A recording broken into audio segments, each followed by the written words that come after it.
Hey folks, how's it going? So today we are taking a look at my so-called crazy audiophile system. And I know it's a little bit clickbaity, but that's the most question I get. In fact, I was at the Toronto Audio Fest recently and people were walking by and they were like, hey, it's the YouTube guy. And they were talking to me and the question I got was, the most question I got was, what is in your main system? And that is a really difficult question to answer because, what I actually use changes on a daily basis because I'm a reviewer and I review different types of stuff. But I guess they were wondering what kind of stuff that I actually own with my own money. Now, as for speakers and headphones, people are also asking me, which one?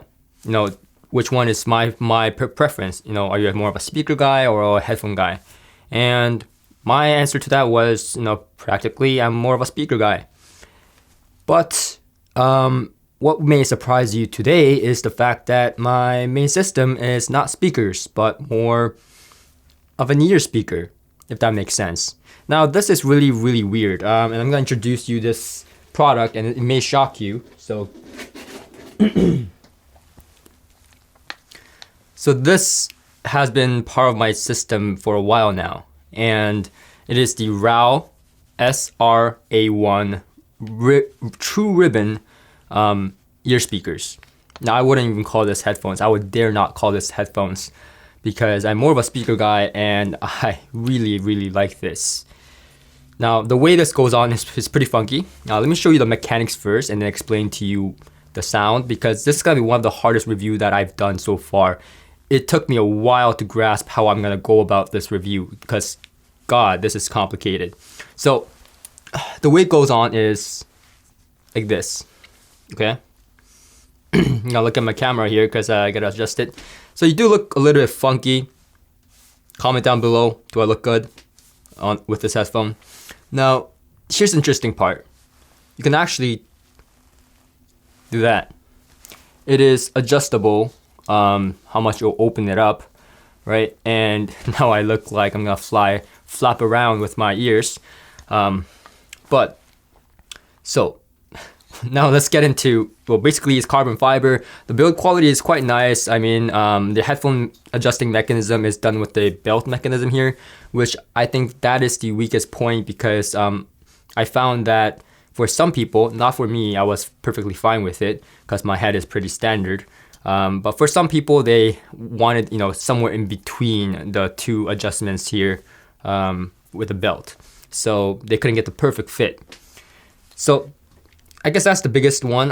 So what is this headphone? What the hell is this? Well, what is this ear speaker and what the heck is it about? Well, it's a ribbon design. So Raal has been known in the speaker industry for creating very good ribbon tweeters, ribbon drivers in general. And if you see, there's like a bunch of ribbons in a speaker, and that's Raal. Raal is known for their ribbons. Now, I would say it's a bold move to actually incorporate their drivers into a actual kind of like a near field headphone ear speaker kind of design. And there are many reasons, but the basic number one reason is because speakers and headphones sound different. They're tuned differently because they're for different purposes. Now, the difficulty of getting something like this, designing something like this, is the fact that you have to tune for multiple different spots. Meaning, you don't just make it sound good here, you gotta make it sound good here. You gotta make it sound good here. You gotta make it sound good here, right? And you can't have it so that the sound signature is so drastically different. It has to be somewhat, my hair's getting messed up because I'm growing out my hair. But anyways, you have to make it so that the sound signature is somewhat similar within those points. So that is very, a daunting, demanding thing to do. And they've done it. That's practically the amazing thing about this ear speaker. Now, the other interesting and amazing thing about this ear speaker is it's not a headphone. And I think I made that pretty clear in the beginning of this review. It is not a headphone. It's far from a headphone. It's like in between a speaker, a proper stereo speaker, and a headphone. Like a high-end headphone like LCD 4Z or whatnot. It's in between that. So it has the sound signature of, something that you would not expect from a high-end headphone. It's more of an ear speaker. It sounds like a speaker.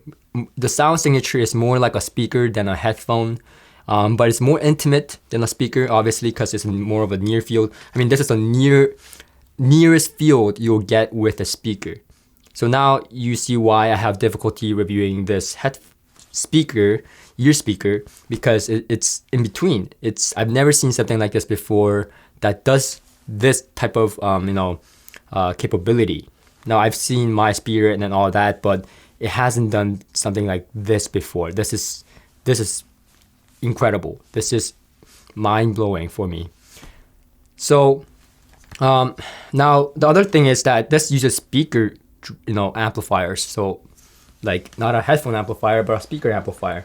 And this is basically a interface. It is an interface. So the way it works is the headphone plugs into here, and then you plug in these to your amplifier. Now the amplifier requirement is that you need at least 100 watts, in my opinion, and preferably a good quality 100 watts. And so what I paired with this, over the time I had with this, I had paired it with multiple amplifiers, including Kinky Studio, which sounded absolutely great with Kinky Studio. It just sounded XM1 integrated amplifier. Sounded really, really great. I also reviewed that amplifier on my channel. Hagel, and you guys know how I feel about Hagel. It's a great amplifier, sounded great with that. Pair sound, obviously. And we're talking about everything that's above 100 watts, so H190, etc., etc. We're not talking about anything below it. Below it, it will still sound good, just it will struggle a little bit, and you will hear it struggle. I've tried tube amplifiers that was above 100 watts, and those were expensive tube amplifiers. They sounded amazing, very holographic and such. So it picks up, it's really dependent on the amplifier that you use. In fact, I'll go as far as to say that depending on the amplifier you use, you can drastically change the experience from a more intimate headphone-like experience versus a speaker-like experience. So when I had this hooked up to some amplifiers, for example, Kinky Studio XM1, I really couldn't tell the difference between this and a speaker, because in fact they had, where I tried it was at the show. So Charisma Audio, who's also my friend, Bernard Lee, who's the founder of Charisma Audio, allowed me to hook this up at the show at the Toronto Audio Fest. So I sat down in a quiet room and was able to listen to it for a few minutes. And they obviously has speakers there because it's a show and they had their own speakers there. And I was listening to this and going like, what? I'm like, Bernard, do you have your speakers playing? Right? And at one point I was like, can you turn off your speakers? Right? And he was like, no, the speaker's off. You told me to turn it off, so the speaker's off. And I was mind boggled because the soundstage the imaging was not here. It was like way there. So I found that very, very interesting with this headphone. I mean, that was just mind boggling.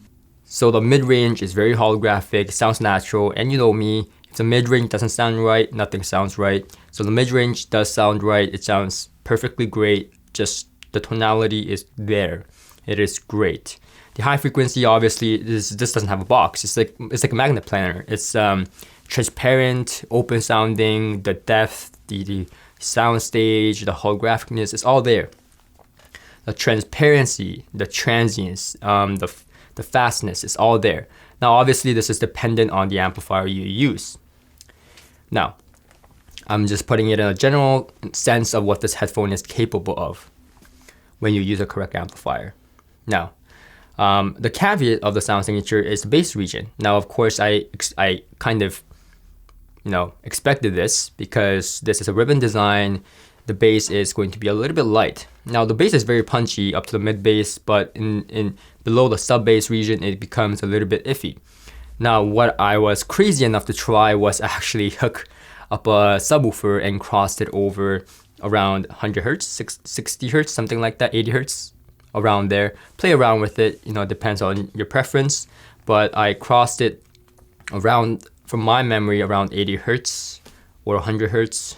I have to check my subwoofer setting because it's down there on my desktop. So I hit it away, and then I opened these up fully, and I started to listen to them. And to my surprise, guys, because and they were hooked to the same amplifier and everything. To my surprise, guys, if you have a fast enough subwoofer, which I do have, I have one from Martin Logan, and they're ribbon speaker manufacturers and stuff, electrostatic, sorry. So they also have fast response requirements. So I got a subwoofer from them, and to my surprise, it matched perfectly, almost perfectly. It was a little bit slower than this because these are so near field, but it just sounded just crazy. I mean, it is a crazy idea in the first place. It's a crazy idea in the first place to actually have a headphone matched with a subwoofer, right? But in this case, it actually works. And I found that to be incredible. And just, who would imagine that to work? And it worked. To my ears, the subwoofer didn't seem like it was coming from anywhere else, but it was coming from the music, just the whole music. So that experience was exceptional to me. And this this ear speaker is just incredible. It is a totally different experience, and the ease of this is that you can take speakers anywhere. You can take this anywhere and try it out with your amplifier that you prefer and try it out. I mean, this is not inexpensive. This is I believe like 3,000 USD. Don't quote me on that, but it's not inexpensive. But this is perfectly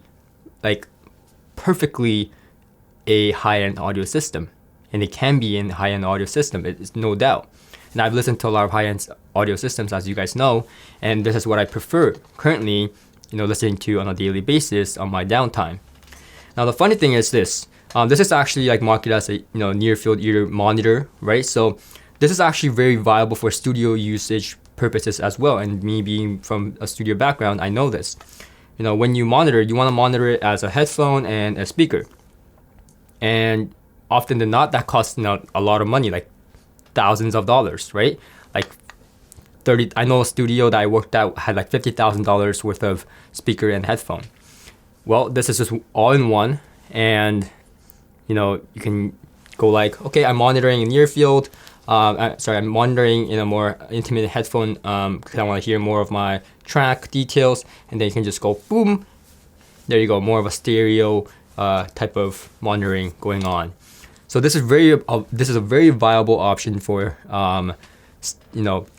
studio purposes, and depending on the amplifier, it can become extremely revealing and detailed to your liking.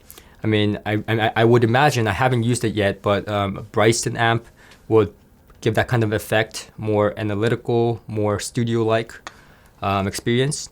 So really, this is exceptional, and I would have to say that I would like to see more products like this because it just changed and excited me for the first time in a long time. Because it's either speakers or headphones. This is in between. It actually sounds like a speaker, but intimate. And so it's the best of both worlds, kind of. And so I really appreciated it. So thank you for watching, and I'll see you guys in the next one.